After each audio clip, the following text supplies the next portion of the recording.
El enfrentamiento entre el gobierno y el Congreso ha escalado en los últimos días a niveles de pronóstico reservado, así lo podríamos describir. El rechazo de plano a la cuestión de confianza que presentó Aníbal Torres acabó con su renuncia y con la designación de la polémica ministra de Cultura Betsy Chávez Chino como nueva presidenta del Consejo de Ministros.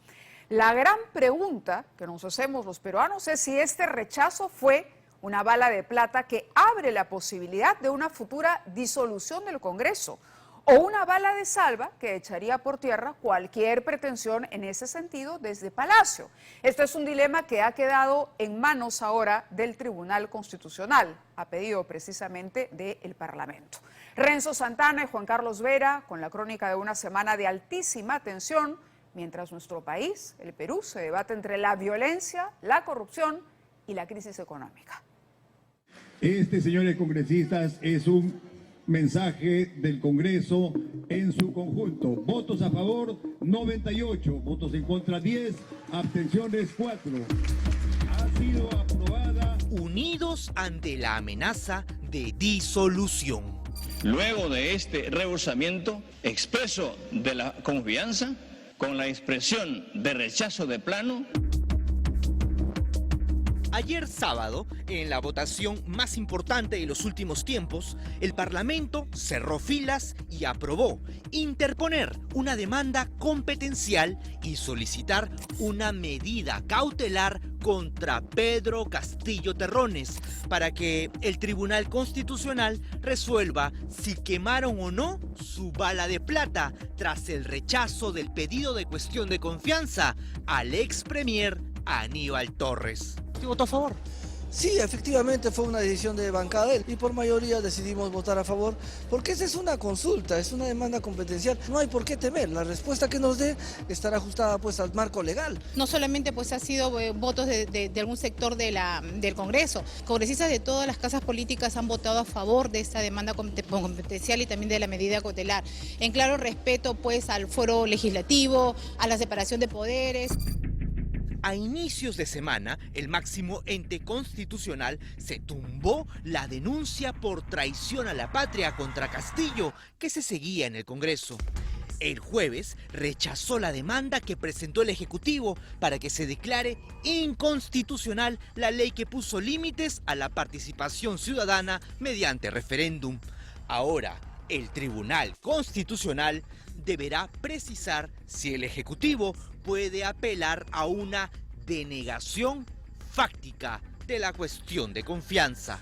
Estando rechazada, el gabinete ha caído, ha habido crisis ministerial. Sabemos que ya declaró el presidente del Congreso, donde nosotros definitivamente creemos de que está haciendo una mala interpretación. El presidente no tiene la intención de disolver el Congreso. Si por A o por B el presidente decide la disolución del Congreso, va a ser un tema de fuerza. Vamos a ver si la Fuerza Armada y la Policía, ¿a quién le va a hacer caso? ¿Del lado de quién va a estar la legalidad? Estamos ante un punto de no retorno, en tremendo lío político-jurídico en el que incluso el primer mandatario podría ser acusado constitucionalmente. Que no está respetando la Constitución, el reglamento del Congreso, porque la interpretación de la cuestión de confianza es nuestra, no es de él, así que puede ser por infracción inconstitucional, por abuso de autoridad y por usurpación de funciones. Invoco al Congreso de la República a respetar el Estado constitucional de derecho. Recapaciten, señores congresistas. El más reciente capítulo de esta crisis comenzó a escribirse la tarde del jueves 24 en el hemiciclo. Luego de una semana de silencio, reuniones y debates, la mesa directiva acordó responder a la cuestión de confianza que Aníbal Torres presentó a fin de que se derogue la ley que limita el referéndum.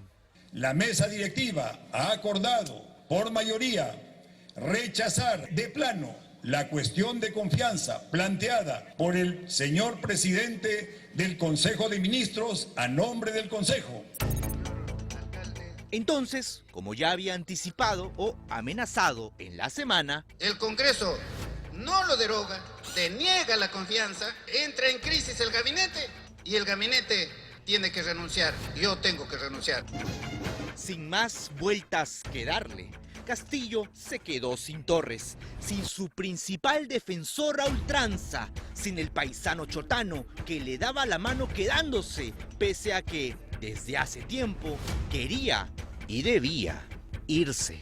Desterremos de nuestra sociedad el odio, el rencor. Como hubiese querido que niños de San Isidro, de Miraflores, también se unan con el resto de la patria. Ellos son buenos, a ellos también los queremos. Aníbal Torres Vázquez, el sensei del derecho en el gobierno de la disque izquierda, firmó una carta de renuncia que nadie ha visto aún y dejó el premierato tras 9 meses. La sala de parto y reparto fue el Parlamento. El doctor Aníbal Torres es responsable de todo esto. Él ha venido todo altanero, ha presentado una cuestión de confianza que está muy claro, ¿no? Los constitucionalistas, los entendidos ya han explicado ya que no era viable. El señor Aníbal Torres tenía que estar en su casa cuidando a sus nietos, ¿no? Es una persona que se ha dedicado a desunir a nuestra patria. La verdad es muy triste, es una persona que no ha sabido llevar las riendas de una presidencia del Consejo de Ministros, ha sido un validador de ministros con prontuario. Yo creo que el señor Torres hace tiempo debió haber dado un paso al costado, le ha hecho muchísimo daño al país y esto es una irresponsabilidad. Yo sí, la verdad, lo voy a extrañar mucho.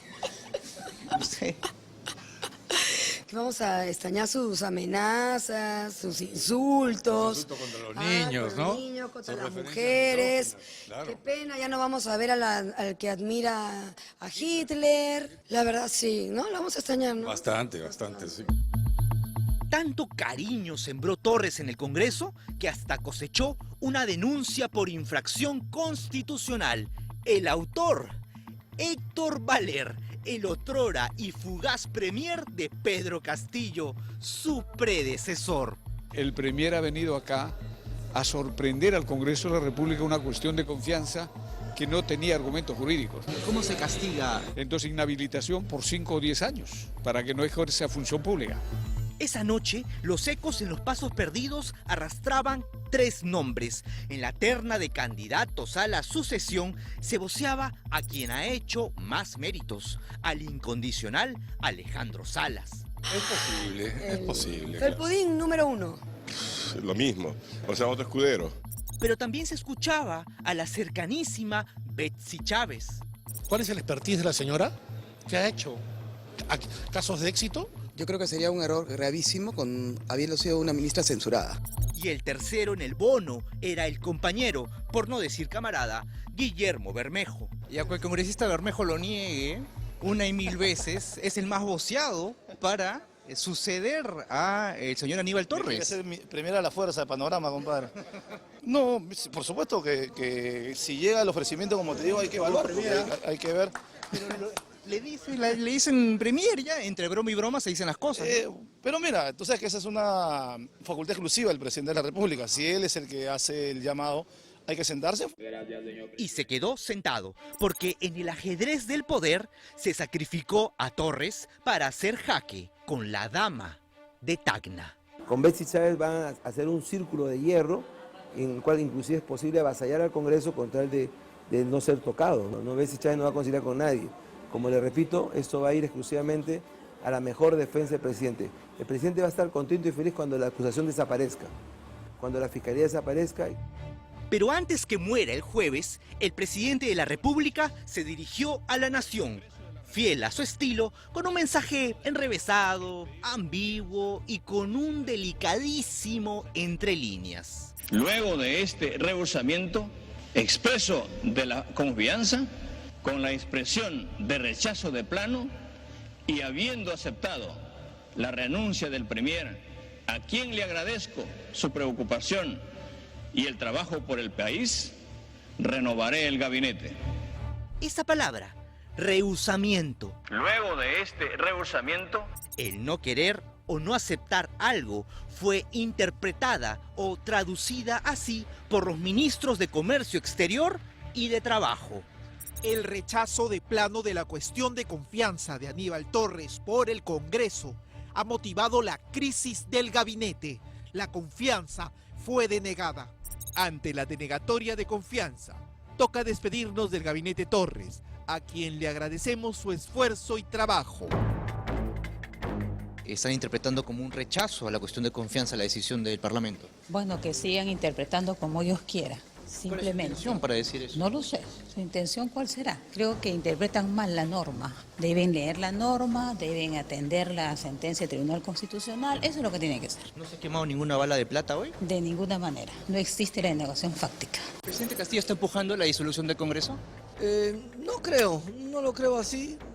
Yo creo que más bien hay que seguir adelante con estos temas que nos impulsan. ¿Qué interpretación podrían denunciar? Es que es una interpretación que es ambigua, es anfibológica. Yo hasta ahora no he escuchado que él diga que se gastó la bala de plata. No lo hemos escuchado claramente. A los ministros, ellos sí, pero los demás no.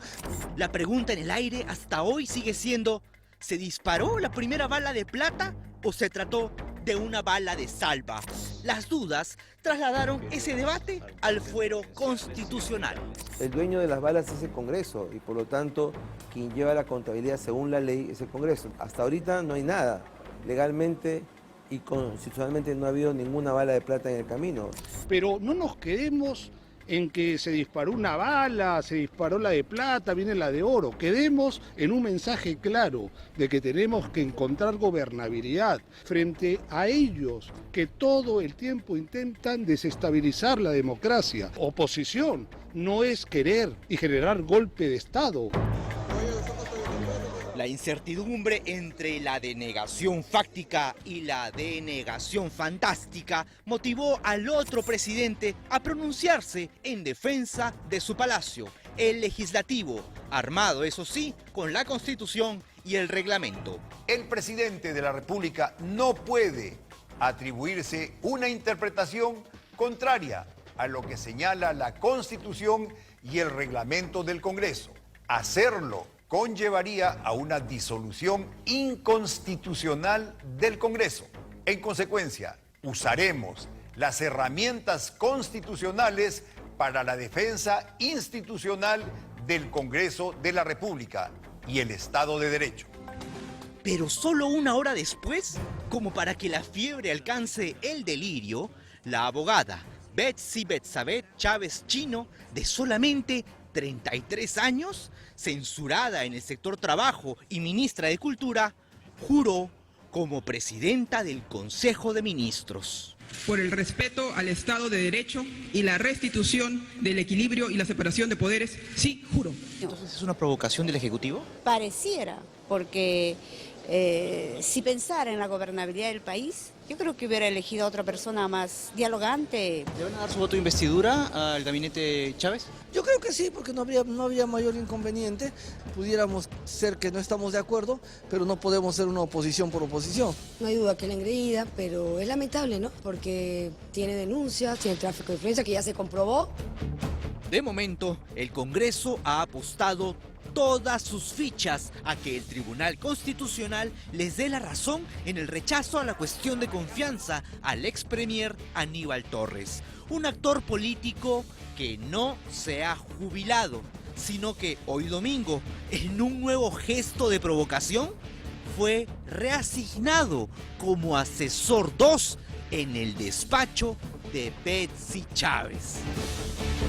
Mientras tanto, en las narices de Palacio de Gobierno, el país sigue pendiendo de un hilo.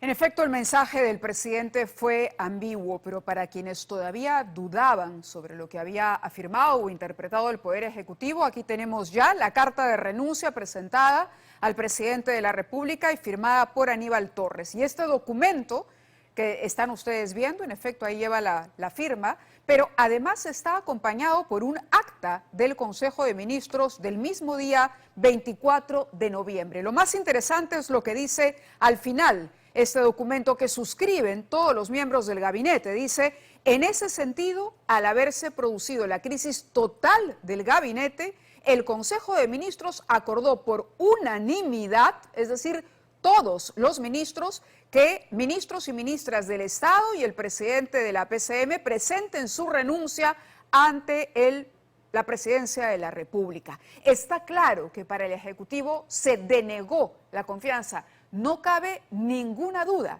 Y es por eso, precisamente, que el Parlamento ha recurrido al Tribunal Constitucional para que aclare esta figura. La pregunta es, ¿el Ejecutivo, una vez que dirima el TC, interpretará de acuerdo a lo que diga el TC o simplemente hará una interpretación unilateral de lo ocurrido esta semana?